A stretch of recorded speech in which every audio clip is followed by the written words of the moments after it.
berdarah baru.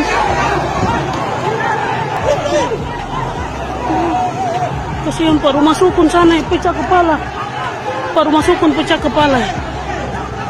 Kondisi PJ Gubernur Papua Ridwan Rumah Sukun pasca menjadi korban lemparan batu massa pengarak jenazah Lukas NMB. Ribuan orang yang mengarak jenazah mantan Gubernur Papua Lukas NMB mulai bertindak anarkis dengan melakukan pelemparan batu dan perusakan kendaraan di Sentani, Kabupaten Jayapura, Papua, Kamis, tanggal 28 Desember tahun 2023. Massa yang mengarak jenazah ke Stakin Jayapura juga melukai beberapa petugas dan warga sipil, salah satunya yakni penjabat Gubernur Papua Ridwan Rumah Sukun. Di antara beberapa korban ada dari pemerintah daerah yaitu Bapak PJ Gubernur Papua Ridwan Rumah Sukun yang terluka akibat lemparan batu, ujar Kabid Humas Polda Papua Kombes Ignatius Beni Adi Prabowo di Jayapura, Kamis.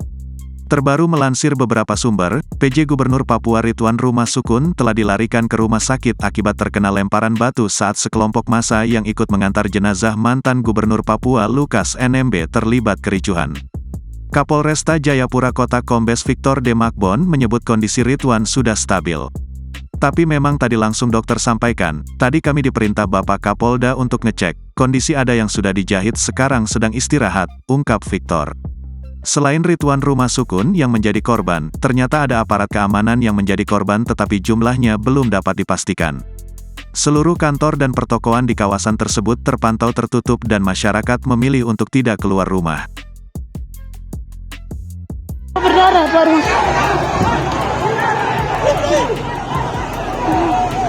Kasihan Pak, rumah sukun sana pecah kepala. Pak, rumah sukun pecah kepala.